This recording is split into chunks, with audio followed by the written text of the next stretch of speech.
I am Ben Rowswell. I'm with the Center on Democracy Development and the Rule of Law at Stanford University, but I'm also a career diplomat for Canada. I served in Egypt as a diplomat, and in fact I've been working on democracy issues in the Middle East for more than 10 years. When I saw what was happening in Cairo, I realized there was something fundamentally new that was happening, and something that had to do with technology. So I put together a small team of researchers from Stanford, Harvard, and the University of British Columbia, and we went to Cairo. We met with as many activists as we could to ask them about how they were able to combine technology and political activism to create such dramatic change in a way that they were never able to before.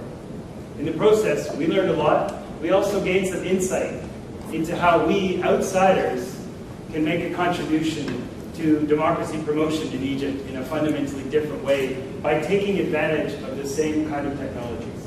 And that's what I'd like to tell you about today. I'll start by offering 3 new elements that technology brought to Egyptian politics. Now, for over 30 years, Egypt operated under a very strict emergency law which banned gatherings of more than 5 people at a time. So if you brought any more than 5 people together to protest, to talk politics, you would be arrested, thrown in jail. And it became very difficult for democracy activists to organize. Well, with the rise of the internet, and more recently of Facebook, Egyptians could gather in much bigger numbers online. Now, granted, like in any country, Egyptians use Facebook for the most part to share family photos, videos of cats doing funny things, to organize dates, what have you. But when you have that many people online, and they decide to start talking about politics, you have a fundamentally new dynamic underway. This is one of the most famous Facebook pages to have come out of Egypt in the last year. In June of 2010, a 27-year-old businessman named Khalid Saeed was caught for posting video of police involvement in a drug deal. He was caught by the police, dragged out of the cyber cafe where he's posting the photos, and beaten to death in the alleyway beside the cyber cafe. The photo taken out of his face went viral when his brother posted it on the internet, and a web page was created by a Google executive, to express solidarity for Khalid Saeed, to say to Egyptians, all of us could be victims of the regime in the way that this innocent man was. What I wanted to draw your attention to with this page is on the left-hand side here to see the number of people that are members of this page. Almost 1.2 million. So when you couldn't gather more than 5 people in the streets, but you could gather millions of people on the internet, you've got a fundamentally new space for politics to take place. A second element that technology lent to Egyptian politics was that it brought new actors into the political realm by lowering the cost of participation and making it easier for people to transform from just being regular citizens, not interested, not involved, to people descending into the streets in Tahrir Square by the hundreds of thousands. Rather than explain that myself, I'm going to have one of the Egyptian activists that we met tell you in this very short video. This is Abdullah Helmi of a group called the Revolutionary Youth Union. It's very funny. About 2.5 years ago, we started a political party on Facebook. And people just looking at us and make fun of us, starting a political party on Facebook. Wow, like Noah, building a ship in the desert. So, and they are laughing about us. You will reach nothing by this. You will say yes on Facebook, but never show in reality. But having a human element, working with on Facebook, answering questions of the people, sending messages and asking people to be engaged and inviting them, getting the phone number, putting his phone number online, receiving calls, and with importance and answer with importance several times, and then people get engaged, and we say downloading person from the internet cloud to reality. I know the best of the best people we got by this method. Downloaded leaders are now driving the movement further and further. Inspiring stuff. New actors into Egyptian politics. The third element that technology introduced to Egyptian politics was new tactics. This next video is taken by another activist that we met called Sabah Amamoun. She was there the very first day of the revolution, on the 25th of January, and she filmed the police beating the protesters. The video shows protesters being led away by the police when they clearly weren't representing any threat, and yet they were being beaten regardless by the police. She wasn't alone. But let me dwell for a moment on how courageous an act this is. Remember that Khalid Saeed was beaten to death for posting a video for how the Egyptian police were misbehaving. She took the very brave step of posting this video on the very first day of the revolution. And as a result, there were 92,000 hits to her YouTube channel immediately. She wasn't alone. Other people also recorded video from those first days. Some had even pre-positioned webcams in Tahrir Square in advance, knowing that the police were going to engage in this kind of behavior. And they wanted to make sure that they could get their story out above the heads of the regime and the propaganda tools that they had directly to the people of Egypt, so that they could set the narrative for what was really happening in Tahrir Square. So they showed a really ingenious combination of technology and political activism. The screen is a little dark, so you won't be able to see it, but this is a man here getting punched quite randomly by police just for demanding his rights. So, technology introduced new spaces, it brought new actors into the fold, and it equipped them with new tactics. On the 11th of February, it produced a dramatically new outcome. This next photo is of the resignation of President Mubarak. This is the moment at which his resignation was announced on the 11th of February, provoking cries of joy in Tahrir Square and changing the face of the modern Middle East. Now, I've mentioned Facebook, I've mentioned YouTube.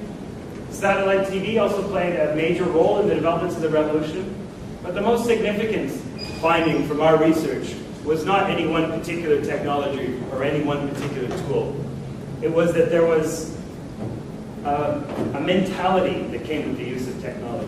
That over years of using social media, it changed the way that Egyptians saw mass collaboration. The way that they could join together to make something change in their society was affected by the technology. Remember that just a few days into the revolution, the government actually shut the internet down. They even shut down the mobile phone networks, trying to deprive the Egyptian democracy activists of these tools, but it did not stop them. Egyptians still came by the hundreds of thousands into Tahrir Square, even when they didn't have these tools, because it wasn't about whether they were on the internet or not. It was about the way that they collaborated, the way that they wanted to make change. I call it a social media mindset, and I think it really helps us understand the nature of the Egyptian democracy movement. This mindset affects how people participate in politics, what they do, what the content of their collaboration is, and how they communicate about it. Let me break each one of those down in turn. First, the way that people participate in politics when they have this social media mindset is not as members of a political party, members of a social class, or members of an ethnic group. They participate as individuals, as equals in a network. Like that Facebook page I showed you earlier. If you were a member of that Facebook page, you were responsible for the content along with everyone else. Everyone co-created the content so that everyone felt that they were part of something, not passive observers. They were active participants as equals, as peers. The second dynamic that we saw in the Egyptian democracy movement with this social media mindset is a strong sense of collective ownership. This was their revolution that they were running as Egyptians for Egyptians. You may remember back in 1989 when Chinese university students took to the streets in their attempt at a revolution in Tiananmen Square. There was a statue of the goddess of democracy that was evocative, of course, of the Statue of Liberty in New York City. The message being that the Chinese students wanted some kind of American system of government. There was none of that in Tahrir Square. They weren't looking to the United States, to Europe, to any other country for their political system. They were trying to build, they're demanding to build a new system for Egyptians, by Egyptians. There's a very strong sense of collective ownership that we saw with the flags that just carpeted Tahrir Square, the red, white, and black flags of the Republic of Egypt. And the third dynamic of this social media mindset is a strong sense of transparency, an urge to document, to have their voices heard.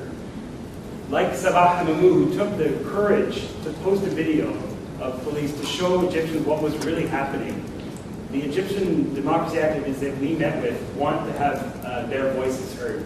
We were doing research, so we asked each of them, we want to blog or tweet about you. Could we cite your name, knowing that this could potentially be dangerous to them? We wanted to get their permission. and they all said yes. In fact, some of them insisted.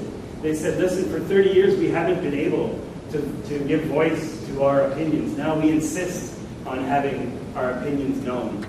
The degree of transparency was surprising. It struck me a little bit like the generational divide that we have back here in North America. You know, people, I'm 40, so people of my generation have some of their personal details on the internet. People from an older generation, much less. So then you look at like 20-year-olds, digital natives, they put everything on the net. What their likes are, who they're dating, what they're doing on Friday. It's like they live on the internet. And it was like that with the democracy activists as well. A real strong sense of transparency. Now what does that mean for outsiders? For those of us that are not Egyptians, but that care about what's going on in Egypt and in other countries in the Middle East. No foreign government played any role in the change of government that happened in February and Mubarak's decision to step down. But I would think that there will be an important role for outsiders in the success of the transition. We live in a very small world. Globalization has compressed the world to the point that our problems are the problems of other people and their problems are ours as well.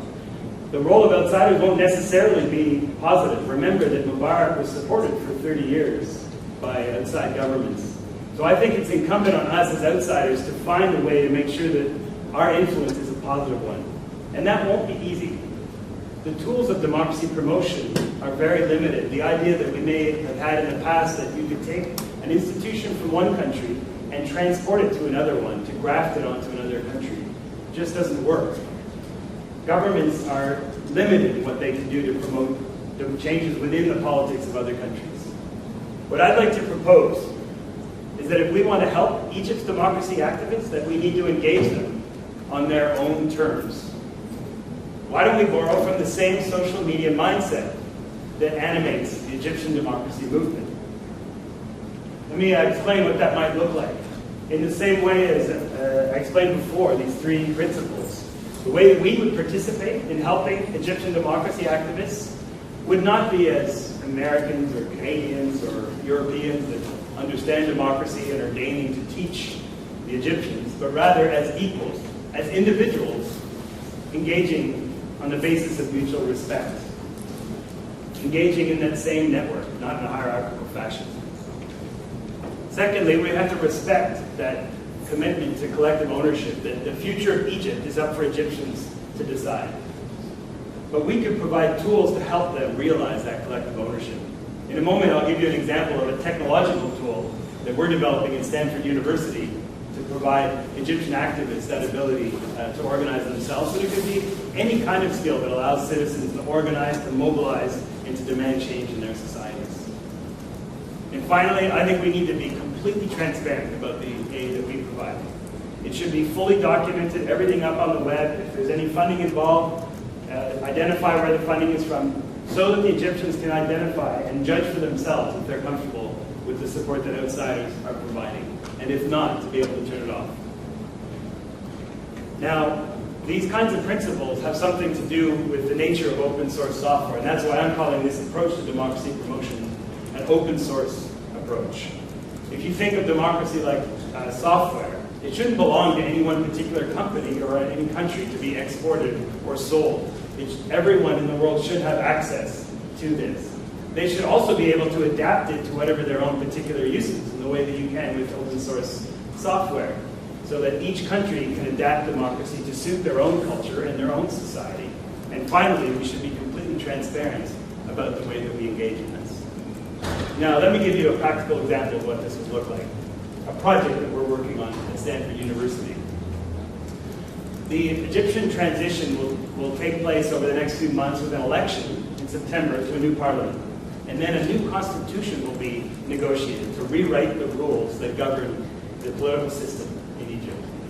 Now, normally that would be done by a few hundred people, probably behind closed doors, amid an environment of politicization and polarization. The Egyptian citizens who took responsibility for their own lives may feel left out, and it would be a far more durable outcome if they could participate themselves in this process. Well, technology offers one way that you can do that, through crowdsourcing. In the way that Wikipedia produces content by relying on the wisdom of the crowds, perhaps there could be some way that Egyptians Egyptian citizens, by the tens or hundreds of thousands, could participate in drafting a constitution for themselves, whether it's the official negotiation or some parallel exercise in civil society. We are going about this using the same principles that I referred to earlier. So we're engaging not as members of the US government or Canadian government or others, but just as individuals that are interested. Researchers, activists, civil society members, academics, all participating in the network as peers. Secondly, we're doing it in a way that respects that the Egyptians themselves need to be responsible for the content. Our role is just to help with the crowdsourcing platform.